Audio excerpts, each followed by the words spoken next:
라우타로는 천재적인 군사적 재능을 가지고 있었습니다. 매복, 전투 시 유리한 지형 선택에 대한 지식, 분대를 구성하고 분대별로 협력 작전으로 전투하는 법, 기병 대항 전술, 전술적 후퇴, 후퇴 시 게릴라 작전으로의 전환, 새로운 무기의 활용, 정찰병과 스파이 훈련과 활용, 나팔소리를 이용한 약속된 작전 지시 이행 및 훈련, 토끼를 보좌하는 군내 새로운 지휘관의 창설을 통한 명령체계의 확립 및 업무 세분화. 라우타로는 스페인군 밑에서 노예 생활을 하는 동안 배웠던 모든 지식을 총동원하여 마푸체를 질적으로 완전히 다른 군대로 변화시켰습니다. 투카펠 전투에서 사로잡힌 발디비아가 어떤 최후를 맞이했는지에 대해서는 여러 가지 설이 있습니다. 마푸체에게 자신을 풀어주면 많은 가축을 주고 스페인 정착민들이 철수하겠다고 애원하다가 그가 했던 것처럼 손이 잘리고 머리를 맞아 죽었다는 설, 스페인 침략자들이 그토록 원하던 녹은 금을 마시게 하여 죽였다는 설, 3일 동안 잔인한 고문을 당한 뒤 심장을 뽑혀 죽고 마푸체 전사들이 그 심장을 먹었다는 설 등 확실한 건 그가 마푸체의 손에 죽었다는 것이며 마푸체가 그의 두개골을 기념품처럼 가지고 있다가 반세기 후에 돌려주었다고 합니다. 라우타로는 기세를 몰아 스페인을 공격하려 했으나 마푸체는 큰 승리를 했을 때 이를 축하하기 위해 며칠간 잔치를 하는 것이 관습이었고 라우타로는 이에 따를 수밖에 없었습니다. 1554년 2월 프란체스코 비아그라가 칠레 식민지의 임시 총독이 되었고 야만인들을 토벌하기 위해 콘셉시온에서 병력을 모아 180명의 스페인 보병, 120명의 기병, 대포 6문, 2,000명의 야나코나를 이끌고 비오비오강의 다리를 건넜습니다. 하지만 이번에도 마푸체의 정찰병들이 이를 감시하고 있었고 스페인군이 이곳을 지나가자 라우타로는 명령을 내려 강의 다리를 파괴하여 스페인군의 퇴강로를 차단해버렸습니다. 울창한 숲을 지나했던 스페인군은 정찰병을 미리 보내 확인하며 길을 나아갔습니다. 스페인군이 한쪽은 낭떠러지, 한쪽은 숲으로 이루어진 지형에 도착했을 때 마푸체가 나타나 기습 공격을 시작하였습니다. 마푸체는 그들을 숲으로 가는 길목을 차단하여 뒤쪽에 절벽으로 포위해버렸습니다. 투카페레스처럼 라우타로는 분대를 4개로 나누어 차례로 적을 상대하고 밧줄로 기병을 끌어내려 둔기로 마구 공격했습니다. 비아그라를 발견한 마푸체 병사들이 우두머리를 뜻하는 아포를 외쳐댔고 마푸체인들이 몰려들어 그를 끌어내리고 마구 공격하였습니다. 그는 기절했지만 동료 병사들에 의해 겨우 구출되었습니다. 전투가 무려 아침 8시부터 오후 4시까지 이어졌고 대부분이 둔기에 맞아 죽거나 절벽에 떨어져 죽는 운명을 맞이했습니다. 마푸체의 포위망을 간신히 뚫은 66명의 스페인군과 수백 명의 야나코나만이 겨우 도망쳐 나왔습니다. 스페인군은 이 전투에서 모든 대포와 짐, 말을 마푸체에게 빼앗겼습니다. 하지만 승리에도 불구하고 마푸체도 대략 2,000명이라는 엄청난 사상자가 발생했습니다. 이 전투로 스페인인들에게 라우타로는 공포의 대상이 되었습니다. 스페인군은 라우타로를 상대할 생각도 하지 못하고 콘셉시온을 포함한 마푸체 지역의 모든 정착지를 포기하고 철수해버렸습니다. 다행히 마푸체인들이 다시 그들의 승리에 잔치를 벌였고 그들에게 도망갈 시간을 벌어주었습니다.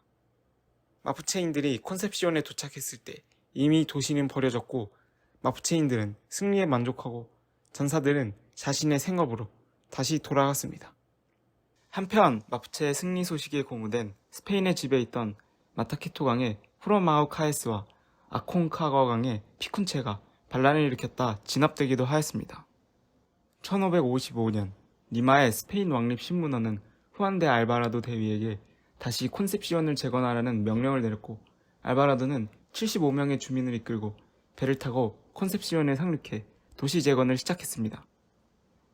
이에 따라 라우타로는 그해 12월 4,000명의 전사를 소집해 콘셉시온에 공격을 가했고 알바라도는 대패하여 스페인인들의 38명이 겨우 배를 타고 탈출하였습니다.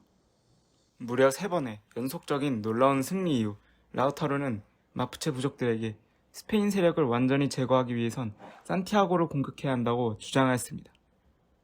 하지만 여전히 소규모 스페인인들이 마푸체의 영토에 있었고 스페인인들이 가져온 전염병과 기근으로 인한 어려움으로 마푸체 부족들의 대부분이 이 의견을 외면했습니다. 결국 그를 지지하는 600명의 젊은이들만 이끌고 라우타로는 산티아고의 공격을 계획합니다. 이 공격 계획에 마타키토강의 프로마에 카에스가 그에게 음식과 병력을 지원하겠다고 약속했습니다. 1556년 10월 마타키토강에 도착한 라우타로에게 이타타와 푸닐라, 레이노웰렌의 원주민들이 그에게 합류하였고 그는 테노 근처의 페트로아에 야영을 하면서 산티아고를 정찰했습니다.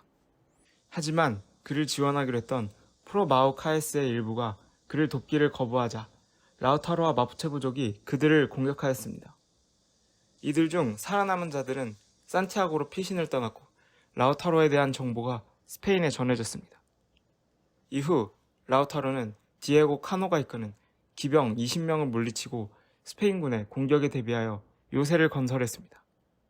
하지만 페드로 비아그라가 150명의 스페인군과 500명의 야나코나를 보내 요새를 포위하자 마푸체는 강력하게 저항했지만 사망자가 200명에 달했고 스페인군이 산티아고에서 계속 증원되는 상황이었기에 라우타로는 마올레 강으로 퇴각했습니다.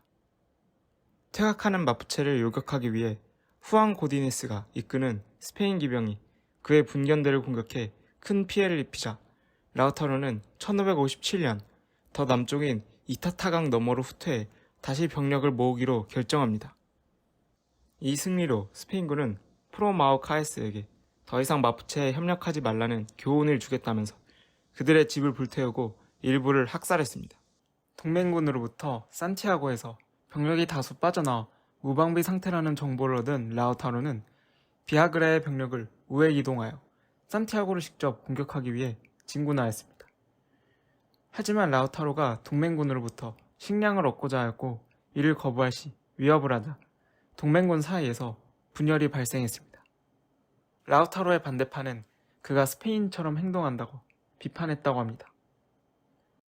라우타로는 남은 군대인 마푸체 700명과 동맹군 500명을 이끌고 마타키토강 근처에 요새를 세웠습니다.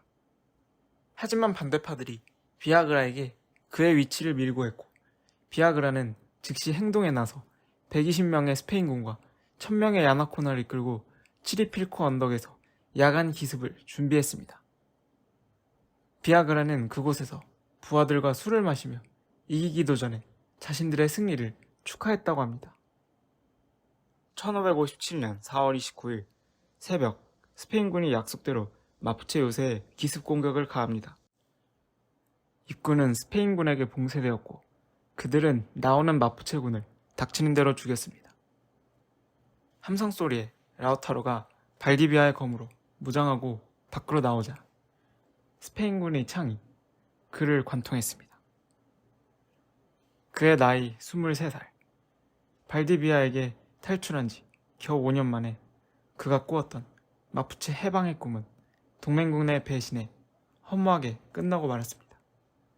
스페인군이 라우타로가 죽었다고 외치자 그의 동맹군 원주민들은 모두 도망치기 시작했고 오직 마푸체 원주민들만 끝까지 싸웠습니다. 마푸체 원주민들은 무려 6시간을 버텨내며 전투를 벌여 상대 야나코나의 절반을 죽였지만 결국 마푸체군 500명이 사망하고 항복했습니다. 승리한 스페인군은 라우타로의 시체를 난도질했고 그의 머리를 잘라 산티아고 중앙 광장에 전시하였습니다. 라우타로가 겨우 5년이란 시간 함께 했음에도 불구하고 아직까지도 마푸체의 영웅으로 기억되는 것은 그의 군사적 재능도 있었겠지만 침략자에 대한 적개심과 불굴의 정신, 마푸체를 하나로 모으는 항전 의지도 있을 것입니다.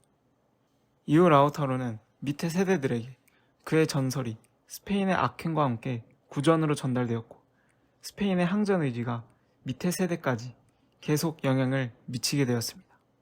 1557년 칠레의 임시 총독으로 부임한 가르시아 멘도사는 이 기세를 몰아 즉시 콘셉시온에 재건을 명령하였고 마푸체의 땅에 6,000명의 스페인 군인과 6개의 포, 1,000마리의 말, 4,000명의 야나코나라는 칠레 역사상 가장 많은 군대가 나타났습니다. 그들이 비오비오강 남쪽의 호수에 진격할 때 레이노스 대위가 이끄는 소규모 정찰대가 마푸체군의 공격을 받았고 일부가 후퇴하여 이 소식을 본대에 알렸습니다. 또한 숲에서 과일을 모으던 스페인 군인 2명이 매복하고 있던 대규모 마푸체군을 발견했고 한 명은 죽었지만 한 명은 간신히 탈출해 본대에 알렸습니다. 이에 멘도사는 적의 기습에 대비하였고 곧 라구니아스 근처에서 5,000명의 마푸체군의 돌격으로 전투가 시작되었습니다. 마푸체는 투카펠 전투와 마찬가지로 기병을 상대하려 하였지만 포병과 화승총병이 그들을 효과적으로 막아냈습니다. 결국 스페인군의 진열이 무너지지 않자 마푸체는 후퇴했습니다. 마푸체군의 300명이 사망하였고 150명이 포로가 되었으며 스페인군 2명이 사망하였고 많은 야나코나가 죽었습니다. 다행히 습지에서 벌어진 전투였기 때문에 대부분의 마푸체군은 도망칠 수 있었습니다. 스페인은 역시 유구한 전통에 따라 포로들의 귀와 코, 손을 잘랐는데 보통 그 손은 오른쪽 손이었습니다. 이 전투에서 포로로 잡힌 갈바리노라는 마푸체 전사가 자신의 오른쪽 손을 자르자 자신의 반대쪽 손을 내밀어 양손을 모두 자르게 하였습니다. 멘도사는 이 전사의 배짱에 감명을 받았고 그를 경고의 의미로 부족들에게 돌려보내도록 명령하였습니다. 이 무렵 라우타로의 사망 이후 그들을 이끌 리더가 부재했던 마푸체는 라구니아스 전투의 패배로 새로운 토키 선출의 필요성을 절감하였습니다. 이에 유력한 토키 후보였던 카오폴리타는 자신의 체력과 힘을 입증하기 위해 밤낮 이틀을 자기 키만한 통나무를 들고 있었다고 합니다. 결국 카오폴리탄이 토키로 선출된 이후 대책 회의 중에 있던 마푸체 부족들 사이로 갈바리노가 나타났습니다.